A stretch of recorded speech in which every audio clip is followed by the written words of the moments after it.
This guy's got a good knack at just catching the froth and dropping on in.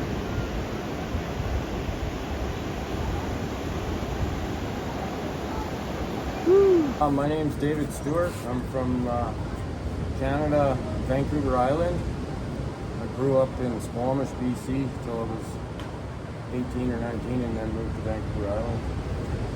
And from what I understand, David, your encounters, we're both here learning to surf at this surf resort. It's kind of cool that we met and we both have an interest in Bigfoot. And the encounters that you had, from what I understand, they weren't actually on Vancouver Island, they were on the mainland while you're in Squamish, yeah. Squamish, why don't you BC. just tell me about some of what you Yeah, went through? so the first one was, there was 3 of us, me and 2 friends, and we were driving a motorbike down the side of this dike, the Squamish River, and there was a black ball right on the edge. And when we went by, like we were pretty close to it because I thought it was a bear, and it swiped his hand at me like this, and it was just 5 fingers, swiped it right by us, and it missed us. How big was the arm? It was a juvenile. It was a juvenile. Yeah, I would say the ball was like that big. Yeah. The arm was pretty long though, like it wasn't a paw, because it Yeah. turned like that, right? Uh-huh. Like sideways. So like it was bigger than my arm? Yeah, it was definitely maybe a bit bigger, yeah. A bit bigger than my Yeah. arm.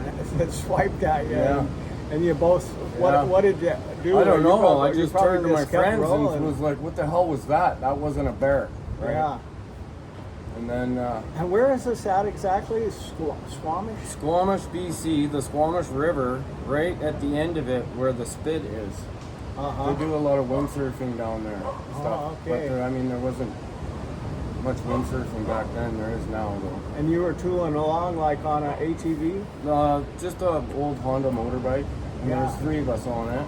Wow. Just Was cruising it a along. Honda 90? No, it was a 500 actually. A 500? Yeah, it was an old Yeah, street three- bike. Yeah, Uh-huh. it was crazy. I don't know. We had no sandals or nothing on, just shorts. Yeah. That's something else. Yeah, that was crazy. And you all talked about it and thought, man, that's no Yeah. bear, huh? That's yeah, it was definitely a Bigfoot. It's the hand that got me Yeah. sold on it, right? Because it, like you could tell the neck hair, how it was when it was balled up, it was like sticking up like that, like a Wow. almost like a grizzly bear when their hair clumps up, or the hump part there if it was balled up, but Uh-huh. it was black and it had a hand. Isn't that something? And what about that creepy time when you were a 9-year-old where the Bigfoot Yeah, appeared it in was your basement raining. window?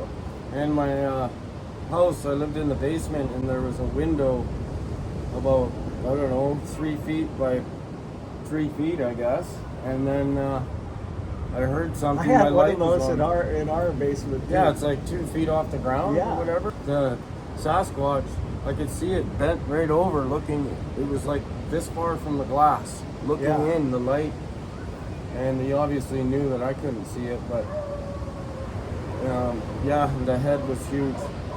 Like, Wow. like- Let me get that reference on camera here. Like it was big. Like The head alone was like that big. Yeah, it was looking straight down, bent right over, looking in my window, and it was like that. Oh big. my gosh. Yeah, and I So could the see head it. alone was like I could see over it. 2 feet tall. It looked exactly like the movie Harry and the Henderson. Harry and the Hendersons. Is that a Bigfoot movie? It is an old Bigfoot movie. Wow. So that looked I just think- like Harry and the Hendersons. And what did it do? It didn't do anything. I was so scared that I put my head over the blankets and sat there. Wow. Did you Until have it like was- freak out incidents for I a while after that? No, No? I didn't. No dreams or anything about it. But I didn't tell anybody about it till now. You didn't tell anybody till now. See, that's the Yeah. cool thing about people coming out of the closets about their interviews, about their stuff. I was telling David that I've now interviewed 44 people on camera that said they saw Bigfoot with their own eyes. And when people realize that people are coming out about it Yeah. to a credible, level-headed guy, And many of these people that have shared it with me are super credible, down-to-earth type guys. There's high school teachers, there's college football refs, there's military, there's police officers, everybody, and lab techs, insurance adjusters, all kinds of people. And when credible, level-headed people are coming out, you don't hear that about the unicorn. You don't hear 44 people on camera, 45 now, that said they saw a unicorn with their own eyes. Exactly. It's probably true. Yeah. And where I live in Vancouver Island now, you see the Canadian parks. All parks on Vancouver Island have a piece of paper that says there might be Sasquatch in the area. Yeah, because Tom Standing took them to court, and now they're dealing with it as a real thing. Yeah, it's true. Wow. And around Mount Washington, BC, on Vancouver Island, there's those signs. Can you tell that amazing story about that guy that got abducted in his sleeping bag? Yeah, there's a story of this guy. Now, how did you come about this story anyway? Because I'm a logger. I fall trees for a living. He's a sawyer. Yeah. LumberJack. Uh-huh. I'm dropping banana. So the story is the guy went into this inlet where natives, actual real natives, like indigenous people of BC, they live there. And there's like totem poles that are still on the ground there from hundreds of years ago and stuff, like sticking up. And he went there to go work, and he was living in this tent. And he got picked up in his tent one night and in his sleeping bag, and the Bigfoot threw him over the sleeping bag and took him back to the Bigfoot family and kept him there for 2 or 3 days. And then the guy had a tin or chew in his pocket, and he kept taking a dip out of it every once in a while, and the Bigfoot realized that, what is that, food or what? So he went and grabbed all of it and put it in his mouth, and the Bigfoot ate it and got sick, and that's how he got away. Isn't that something? The guy's still alive. Got away. Today. And I was telling him that when I was a kid around Hungry Horse, there's not that much to do. So sometimes we're doing this crazy stuff just because we don't have nothing to do. And my buddy and I, Jimmy, we were catching perch mostly. And then we'd take our can of chew out. He chewed Skull and I chewed Copenhagen. And we'd ram it down the fish's mouth. You know, a nasty thing to do, but like I say, we did have nothing to do. Yeah. And then we'd release the fish into the water, and they'd go crazy and they'd go berserk. And so I could understand how a mouthful of chew, even to a Bigfoot, could produce those weird symptoms and let him get away. And where exactly was that at again? It was on the coast of BC. It's called Toba Inlet. Toba Inlet. Yeah, it's like, if you look on a map from Campbell River on Vancouver Island, it's straight towards the mainland.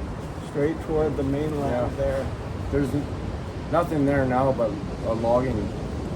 They just log in there, and they do grizzly bear tours in there, the natives do. Did the guy come out about it on film somewhere, or did you actually meet this guy in a logging camp? The stories from logging.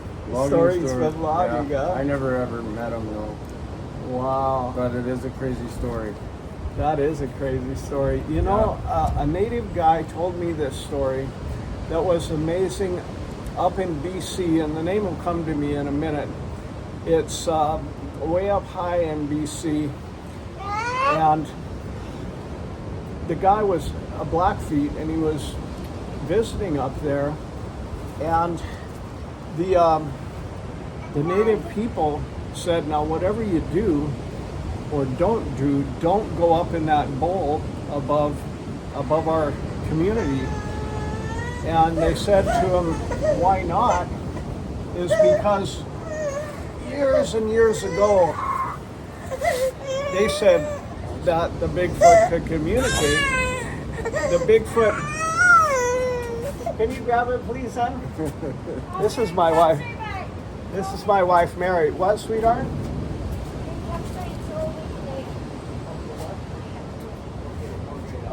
I gotta change his diaper. Okay, sweetheart, thanks. Okay, I'll see you later. So the Bigfoot were coming into town and creating all kinds of hell for the native people.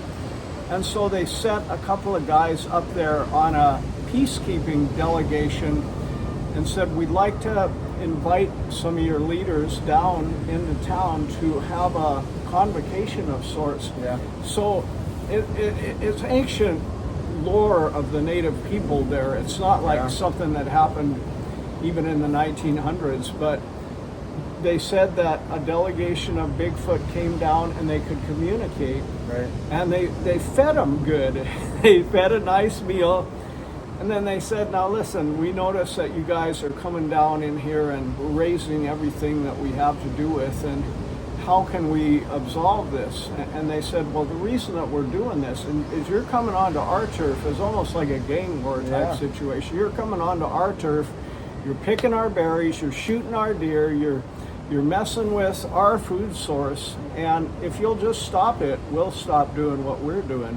So they made an accord, and from that day to this, the native people don't go up there, and there's peace among the Bigfoot. And all the natives around where I live on Vancouver Island, all their totem poles have a Bigfoot at the very bottom of them. That's the first Very thing. bottom, Yeah. really. Because you know they carve all the animals up Yeah, there. and there's a Bigfoot. The Bigfoot's always at the bottom. Yeah. At the bottom, that's interesting. It is interesting. I don't know the meaning or the story behind it, but I do know I that know that that's what it is. in every native language there is a native word for Bigfoot, and that's more than a coincidence. Yeah. That's interesting that Canada as a country is starting to post the signs and treat it as a real species. It is a real species, yeah. Yeah, it is a real species. And my I've posted a sign on the end of Incredible Bigfoot Documentary 1 where there's actually a sign near the Kookanusa River, not that far from Libby and Troy, that also warn people, you know, they're basically peace-loving creatures. If you come across one, don't get in its face and you'll probably be okay, sort of thing on the government sign. Right. Now, why do you think, as a Sawyer, that in many cases the government has intentionally covered it up over the years? I don't know. I don't know. The natives around where I live say they're shapeshifters, but I don't know. I always felt it's because of the impact it would have to the logging industry. And scare people. Yeah, and scare people. Yeah, I think that's probably. Oh, well, thanks, David, so much. Is there any other little tidbit you'd like to share before we No, I think sign that's off about here? it. Thanks. Well, I sure appreciate that, David, that you shared this with people. It will just add to the knowledge base of what we have and know about the Bigfoot. Yeah, I'll try. I took a picture of that Bigfoot commercial parks thing. If I find it, I'll get it to you. Oh, thank you. Yeah. Well, I sure appreciate Then it. you Thank can you so post very it. much for sharing these amazing stories.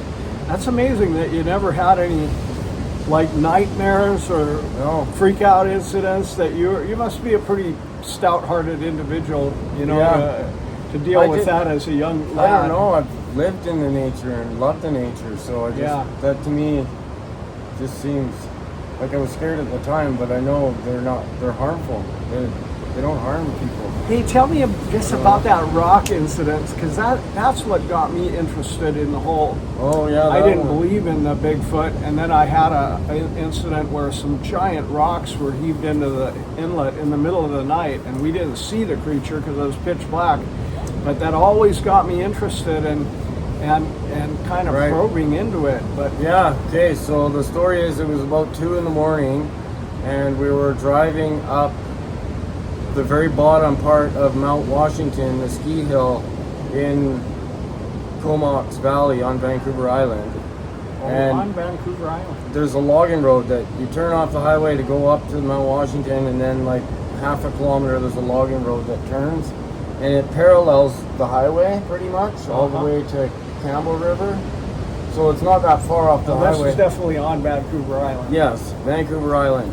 And then we were about halfway in between Comox and Campbell River, and we just parked and we're playing around or whatever, and then all of a sudden it was summertime, so the creeks were dried up.